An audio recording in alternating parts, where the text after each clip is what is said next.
Spotlight Tamil நேயர்களுக்கு வணக்கம். இப்போ மல்லை சத்யா வந்து மதிமுக வெளில போகிற மாதிரி ஒரு சூழ்நிலை வந்து கிரியேட் ஆகிருக்குது. எல்லா சேனலும் வந்து உருவாக்குறாங்க.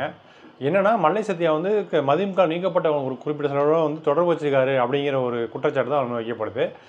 மற்றபடி மிகப்பெரிய குற்றச்சாட்டு இல்லை. அப்புறம் வந்து அவர் வந்து தங்களுடைய ஆதரவாளர்களுக்கு ஒன்று சீட்டு கேட்குறதா சொல்லி அப்படி ஒரு டாக்கும் போயிட்டுருக்கு.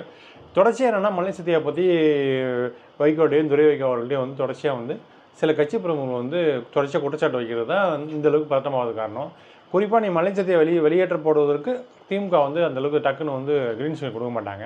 சமரசம் பண்ணி கட்சிக்குள்ளேயே வந்து ஒரு நல்லிணக்கம் பண்ணுவதற்காக முயற்சி தான் மேற்கொள்வாங்க. அதனால் மல்லை சத்யா வெளில போகிறதுக்கு மேக்ஸிமம் வாய்ப்பு இல்லை.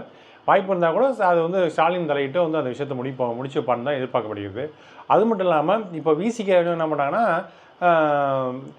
திமுகவில் வந்து கண்டிப்பாக 12 தொகுதி தரணும், இல்லைனா வந்து நம்ம வெளில போகலாங்க மாதிரி ஒரு டாக் போயிட்டுருக்கு. அதனால் அங்கேயும் மிகப்பெரிய அதிருப்தி இருக்கிறத பார்க்க வேண்டியிருக்கு. இன்னொரு குறிப்பாக இன்னொரு விஷயம் என்னென்னா நிறைய வேட்பாளர் வந்து எம்எல்ஏ சீட் கேட்டு அங்கே பல ஒர்க் பண்ணியிருக்கிறத பார்க்க முடியுது. அப்புறம் வந்து விஜய் கட்சிக்கு போனால் அதிகமான வாய்ப்பு இருக்கிறதா வந்து அதுக்கு அப்படியான போக்கும் போயிட்டுருக்கு. ஆனால் இன்னொரு விஷயம் என்னென்னா ராமதாஸ் வந்து திமுக அலைன்ஸில் வந்தார்னா விஜய் திருமாவளவன் வந்து வெளில போகிற சூழ்நிலை கிரியேட் ஆகுது.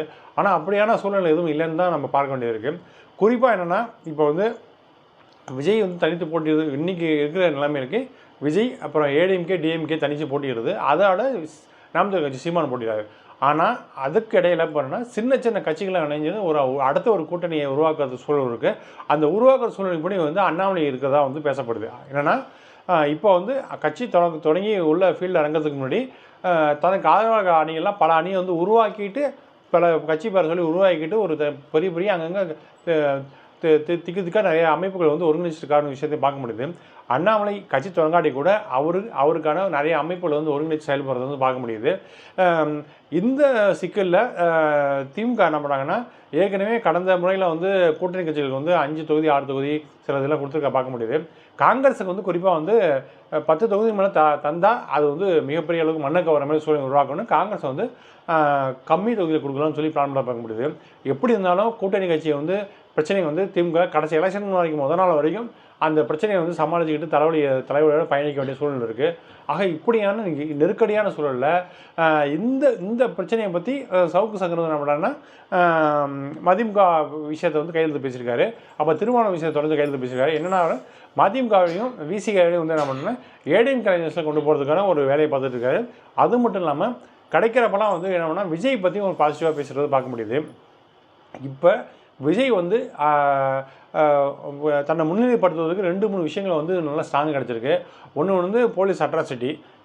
2 தினங்களுக்கு முன்னாடி வந்து திருமலாபால் மேனேஜர் வந்து போலீஸை வந்து என்ன பண்ணுறாங்கன்னா திட்டமிட்டு வந்து பணத்தை வந்து கேஸ் ஃபைல் பண்ணாமல் கணத்தை வந்து அபகரிக்கிறதுக்காக என்ன பண்ணுறாங்கன்னா நிர்வாகத்தோடு சேர்ந்து அந்த டிசி வந்து கொடுமை பண்ணி அந்த விஷயத்தை வந்து கேஸ் ஃபைல் பண்ணாமல் அவனை அடித்து ஒரு வாட்டி துன்புறுத்தி அவள் ப்ராப்பர்ட்டி எல்லாம் ரெக்கவரி பண்ணலாம், அந்த பணத்தெல்லாம் மீட்கலாம்னு சொல்லி முயற்சி பண்ணி அந்த பையன் இறந்து போனதை பார்க்க முடியுது. இதே மாதிரி தொடர்ந்து அட்டாச் நடந்துகிட்டு இருக்குது. அது மட்டும் இல்லாமல் நீங்கள் வந்து என்னென்னா பறந்தூர் விமான பிரச்சனையை வந்து மிகப்பெரிய அளவுக்கு பூதாகரமாக உருவாடுறதுக்கு வாய்ப்பு இருக்குது. அப்புறம் வந்து தொழில்பட்டை அமைப்பதற்கான வேலையும் வந்து நடந்துருக்கு. அதுவும் வந்து விவசாயிகளை வந்து எடுக்கிறதுக்கான வாய்ப்பு இருக்குது. இப்படியான இந்த 3 பெரிய விஷயங்களை வந்து விஜய் கையில் எடுத்தாருன்னா மிகப்பெரிய அளவுக்கு அவர் வந்து கட்சியை வந்து வலிமைப்படுத்த வாய்ப்பு இருக்குது. அதுவும் திமுகவுக்கு எதிராக இந்த பிரச்சாரத்தை அவர் கையில் எடுக்கிறதுக்கு மிகப்பெரிய வாய்ப்பு இருக்கும். விஜய்க்கு பிரகாசமான ஒரு எதிர்காலம் போயிட்டு இருக்குது. அந்தளவுக்கான சூழலை வந்து திமுக கிரியேட் பண்ணி வச்சிருக்கு பார்க்க முடியுது.